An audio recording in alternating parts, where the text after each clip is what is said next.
Perdón, hasta 3 minutos para hacer la pregunta.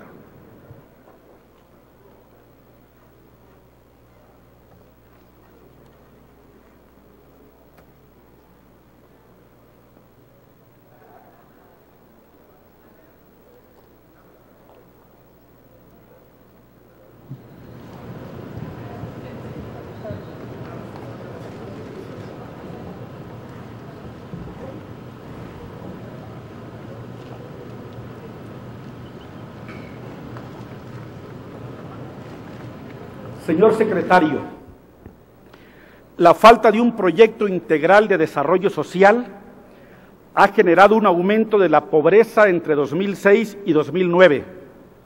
A este hecho, usted hizo referencia como es un simple bache. Nosotros no pensamos que tener 60 millones de mexicanos en alguna situación de pobreza, ya sea alimentaria, de patrimonio o de capacidades, sea un bache, mucho menos cuando el Centro de Estudios de las Finanzas Públicas de la Cámara de Diputados estima que 7 millones de hombres, mujeres y niños se convirtieron en nuevos pobres, marginados y excluidos en menos de 3 años, el tiempo de la actual gestión presidencial. El propio Banco Mundial estima que de 2006 a la fecha, 10 millones de mexicanos engrosaron el total de los que se encuentran en situación de pobreza. Dice una frase atribuida a Einstein, que la locura es hacer lo mismo una y otra vez y esperar resultados distintos. Ese error es justamente en el que ha incurrido el gobierno federal. Insistir en aplicar un modelo económico que ha demostrado reiteradamente que profundiza la pobreza e incrementa la desigualdad. La perversión es dejar a las fuerzas del mercado el desarrollo del país, a sabienda de que éstas tienen el efecto de concentrar brutalmente el ingreso y por lo tanto de crear más pobreza. Instrumentar programas de apoyo a los pobres es bastante hipócrita cuando solo se combate el efecto y se olvida atender la causa. Hoy México es más desigual que hace 25 años. Según la CEPAL, la situación actual de la desigualdad es peor a la de 1984, cuando no existía la apertura externa de la economía, cuando las empresas públicas y la banca no se habían privatizado. El índice de desarrollo humano de México es el peor de las economías similares a la nuestra y cada vez retrocedemos más en todos los indicadores sociales de casi cualquier organismo internacional.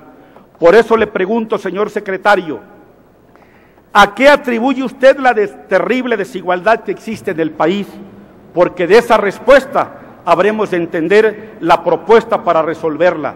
¿De veras está usted convencido que las mismas políticas públicas van a disminuir drásticamente la pobreza y la desigualdad? Y finalmente, un tema específico. ¿Qué respuesta le tiene a mis paisanos tabasqueños del Movimiento por la Dignidad de Tabasco, cuyas viviendas fueron anegadas con motivo de la inundación del 2007? Se censaron 220,000 viviendas, se entregaron solo 130,000 vales para enseres domésticos, se dejaron de atender 90,000 viviendas y no se entregaron los vales de reconstrucción de viviendas. De eso ya hace 2 años. Es cuanto, señor secretario, y gracias por su respuesta. Muchas gracias, señor diputado. Tiene el uso de la palabra el actuario Ernesto Cordero Arroyo, secretario de Desarrollo Social, hasta por 5 minutos.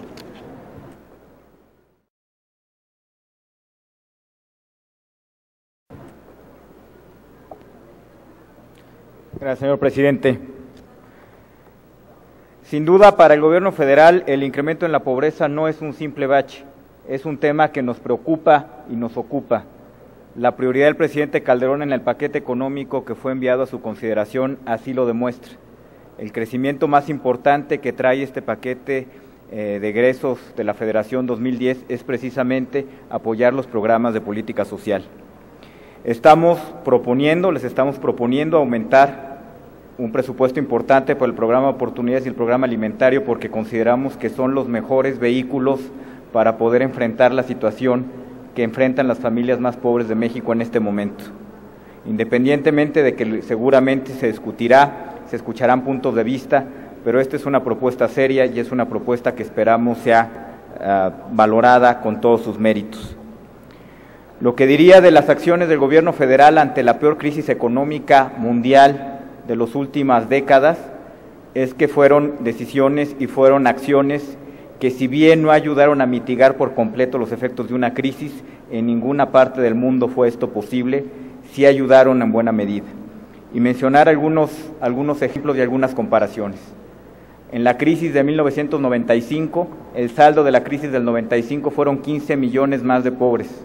En este momento hay un incremento en la pobreza en esta crisis de 5 millones de pobres, una tercera parte de lo que creció la pobreza en la crisis de 1995.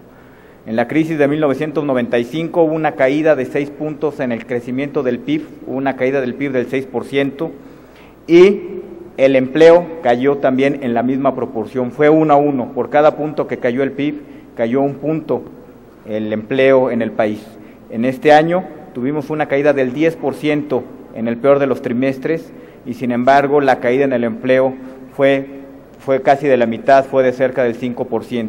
Es decir, con la política contracíclica se logró mitigar los efectos de esta crisis en términos de la pérdida de empleo, que de nuevo, por supuesto, no fue suficiente, pero sí ayudó a mitigar.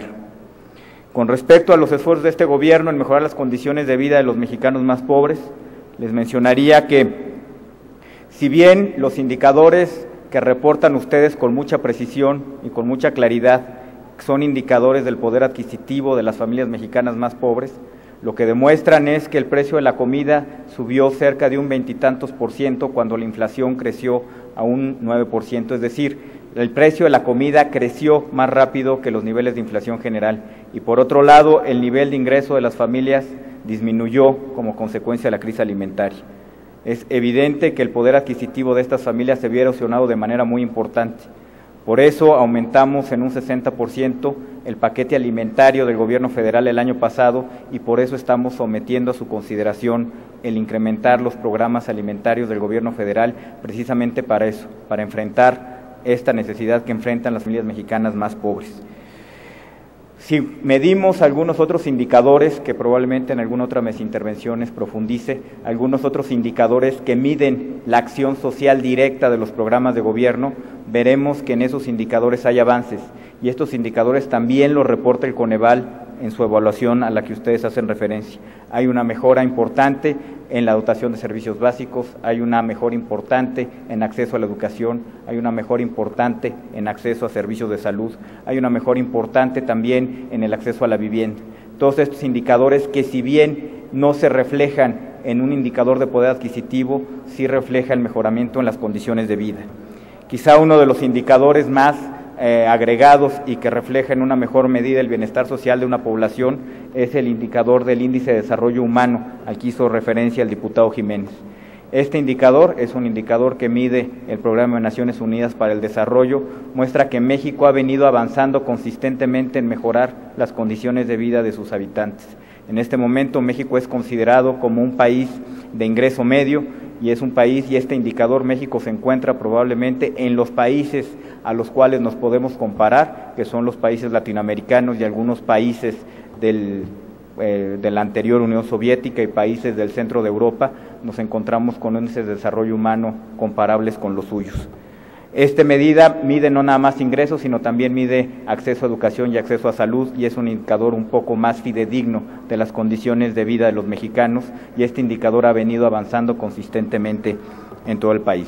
Con respecto a su inquietud, diputado Jiménez, de lo que sucedió en Tabasco, que con mucho gusto podemos platicar, podemos revisar este tema. Hasta donde tengo entendido, se atendieron todas las solicitudes, pero con todo gusto podemos platicar y podemos ver qué fue lo que sucedió y podemos darle una explicación al respecto. Muchas gracias.